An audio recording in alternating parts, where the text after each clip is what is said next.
Hello everyone. So today we're going to talk about supercharging Agentforce with actions written in Heroku.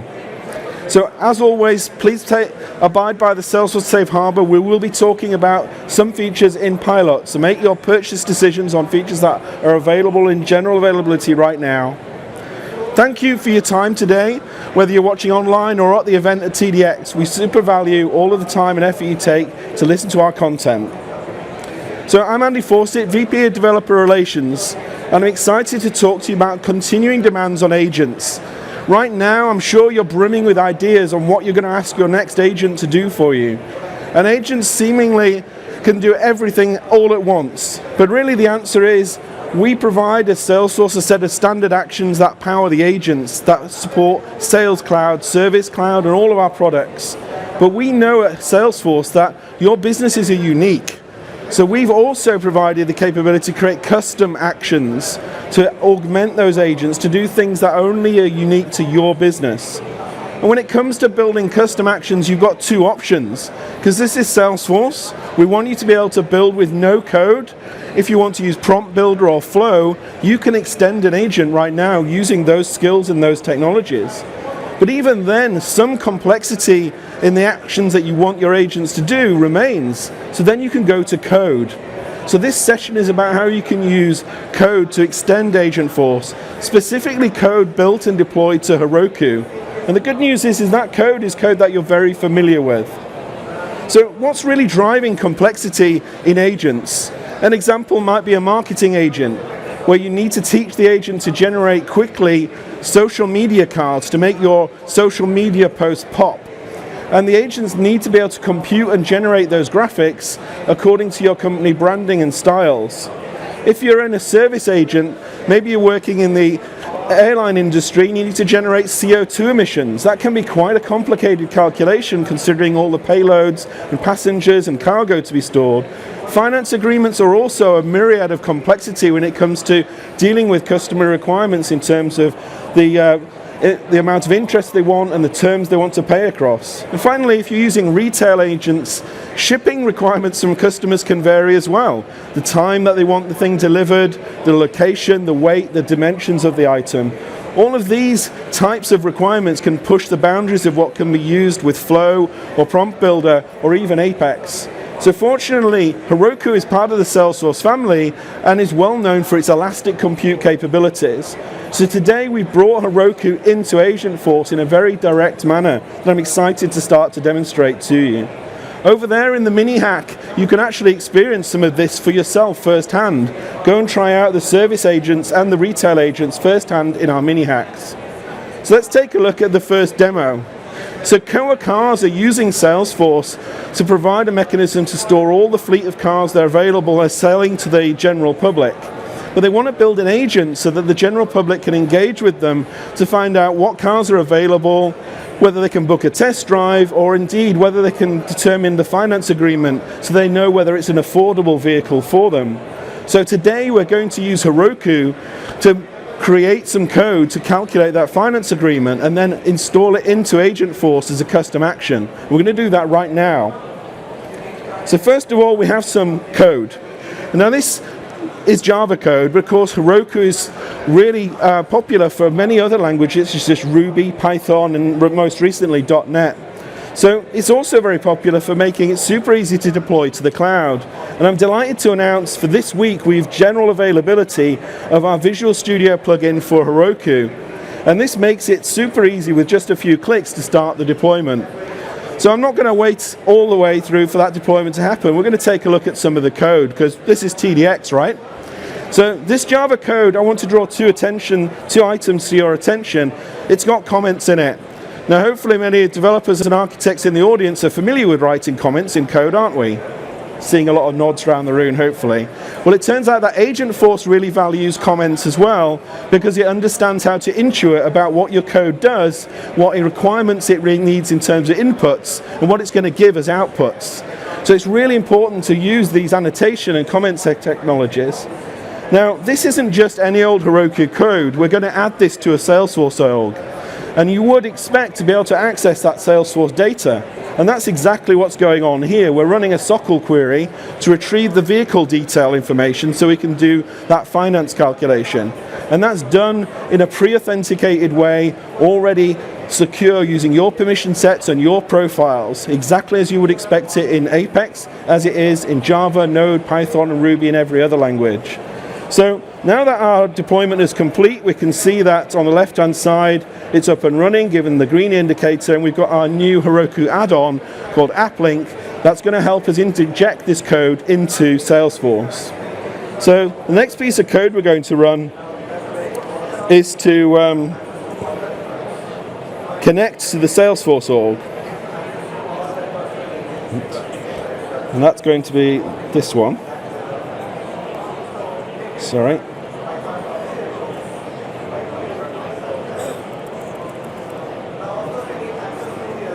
Okay, not that one. Apologies. We're one step ahead of ourselves here. All right, you saw nothing. We're connecting to a Salesforce org.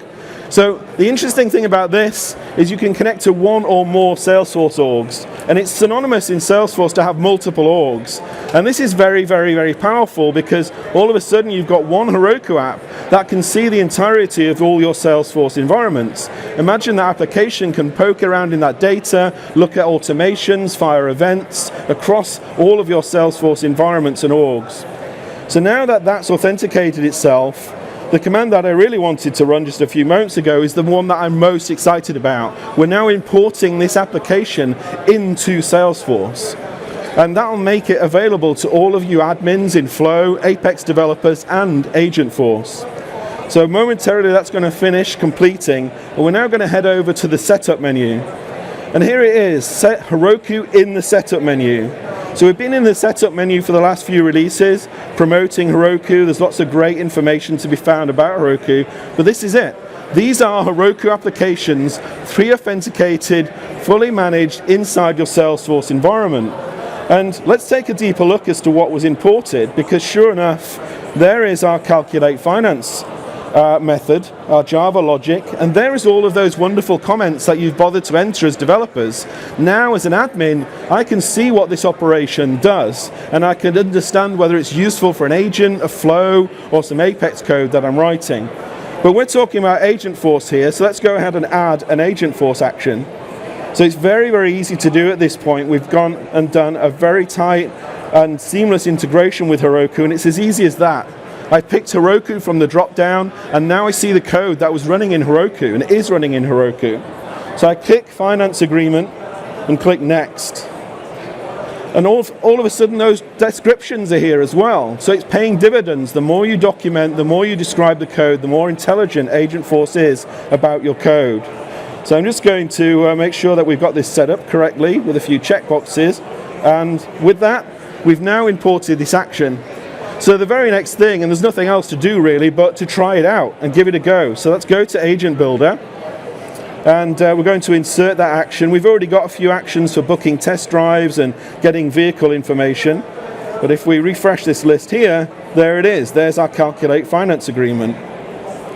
So now that's been inserted, we're able to go over here and insert a request.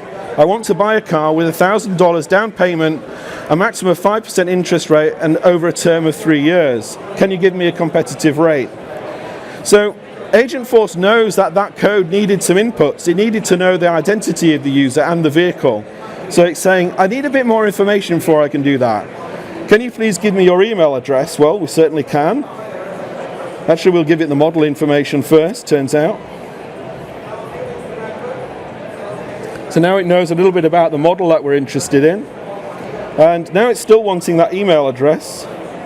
So it's johnsmith@cody.com. It's my new persona for the day. So now we've fulfilled all of what the input parameters were for that Agentforce code, that Heroku code. It's now able to offer me that finance agreement. So the cool thing about running it in Agent Builder is we can, as developers, go and have a look at all the JSON that was passed. Now obviously your end users don't see this, but I love to demo Agentforce in this mode because for a technical audience like yourself, you get to see what's going on behind the scenes. So that's the first demo. The second demo I want to show you is Luminar Solar. Luminar Solar are a business that Heroku has created, a fictitious business, but not unlike many customers that use Heroku to build consumer-facing websites that you and I use as consumers and mobile applications. And Luminar Solar sells solar panels. And what they've done is when you're logged into their website, you can look at your usage, how much are the solar panels really saving you. So the first way we've used Agentforce in this Heroku built experience is with this insight here. This insight, before we even chatted with her at Agentforce, we were able to ask it a question. Based on my usage and next month's weather, or next week's weather, am I going to get a decent amount of power through my solar panels? And it turns out, this isn't a UK location, but Kansas isn't getting very good weather at the moment, and it turns out that there's not going to be much sun. So we're using Agentforce to do predictions on this dashboard without really using a chat experience. How are we doing that? We're using the Agent API. So Agentforce can be interacted with a UI as well as an API, and that's what we're doing from Heroku. So the next way that we can interact with Agentforce is we can use the Agent API to build a chat experience. So this chat experience looks a little bit like what you've probably been seeing around the room, but it's very custom to the brand requirements of Luminar Solar. So it's very comforting to their customers. They see it as part of the website experience. It's not kind of a jarring experience. So what we're going to say is, can you analyze my system metrics for this month? Now you'll notice something also, that not only is it going to be a bad weather week, the daily energy savings are really low at the moment for this location. And the AI has noticed that and said, well, do you want me to raise a support case? Because somebody needs to look at that. That's not just bad weather. You're not really getting the kind of energy output that you need. So I'm just going to say yes to that. And what's going to happen next is we've programmed the agent in the back end here to go and actually interface with Service Cloud. And it's created a case in Service Cloud, passing all this context through. So if we now go look at our cases and refresh the case list, just to prove we're doing this in real time, here is the case information. So now what we've done is we've taken a consumer experience, integrated Agentforce into it, and not only that, we've moved the processing into the back office where an issue can be resolved for the customer. So a true kind of 360 experience by using the Agent API at the front end, and obviously Agentforce here in the back end to help with case routing. So a fun little thing for you to go away and do if you're interested, and we'll provide the links as part of this session, is we have a tutorial to build Heroku actions with Agentforce, very much what I've just shown you. And a neat additional capability is generating image. You're not necessarily bound to just creating insights that are in a textual form. Many languages like Python and Ruby and Java can generate content in memory on the fly. So this generates and proves a little in-memory graphic. So you'll find not many demos around here including graphics in the chat experience. So that's a pretty cool nod. So this tutorial is available on our public website, and again we'll provide links to that. So that concludes the demo, but we'll wrap things up by just really reflecting on how easy it was to take the code that we wrote, import it, and then create an action. It's very rare that we put summary slides together that actually point for point reflect the reality of what simply we did. We took that code, we deployed it with Visual Studio Code, we imported it, and we were able to create an action straight away. And with Luminar Solar, things are a bit more complicated, sure, but essentially they built their website, hosted it on Heroku's scalable managed infrastructure. That was a Node.js React app, by the way. And they'd used the Agent API to build that custom prediction about the weather forecast and how well their solar panels are going to perform. And they also used the Agent API to build that custom chat interface, which was then able to interact with Service Cloud. So one of the things we talked a lot about in this session, I thought would be a useful summary slide for you all. I'm grateful for a number of you taking photographs here, is to really take a reflection on the fact that we're now offering language choice at Salesforce. You can use Apex and continue to use Apex for a number of your activities and processing and code. But you now also have the level of integration found in Apex that's now available in Java and Node and Python. Think of the skills and utilities and libraries and infrastructure you can now apply to Salesforce, because you now can deploy to a fully managed trusted infrastructure, not just Apex code, but Java and Node. You now get to extend Apex, Flow, and Agentforce with Java, Node, Python, etc. Record integration in terms of managing your validations, we still believe fits firmly in Apex's purview and responsibility. That is its responsibility to do trigger validation, for example. But when it comes to security, all of these languages are equal. They'll still honor your profiles, your permission sets. Things get a little bit different, of course, when we get to the bottom of this slide, because Heroku allows you to provision your own compute dedicated to your applications. And that allows us to give you vertical and horizontal and vertical scale, which means that you can have more predictable outcomes from your asynchronous jobs. You can scale things without hitting limits. Workday is one of our customers and partners that is working with us at the event today that's been doing just that. And last but not least, if you have existing code bases written in any of these languages, don't for one moment think that they are hard to get into the cloud. Heroku every day runs code written by millions of developers, and we're not that opinionated about the code. Sure, we're opinionated about how we manage infrastructure, but your code could easily run in Heroku. And with this technology, that code could also run in Agentforce. So think of the engines that your business has invested many thousands of developer hours or years in, and make sure that you can make use of all of those investments. With Heroku and Agentforce, you can bring those up into an AI agentic world. So hopefully you don't feel too complex or bamboozled right now, but I want to really focus on what Heroku is from a broader picture. It isn't that hard to deploy Java code to Heroku. You saw me click the button from Visual Studio Code. If I wasn't in Visual Studio Code, it would be one CLI command.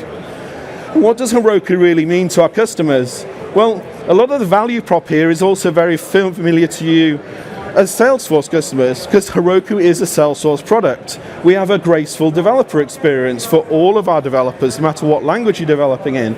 We simplify the automations. No longer do you need to think about patching and provisioning servers and making sure all the security works. So it's very synonymous what you're used to, and Heroku follows suit with that. And it's trusted at every scale that's possible. In fact, customers that run Heroku can trust and run our applications at Cyber Monday level scales, crazy levels in scale and productivity. So really, Heroku is all about how you make and unlock the best of what you can get out of your existing investments in Service Cloud, as we saw today, in Data Cloud even, Agentforce, the demo. If you go over yonder, Heroku's booth shows a Slack integration with Heroku.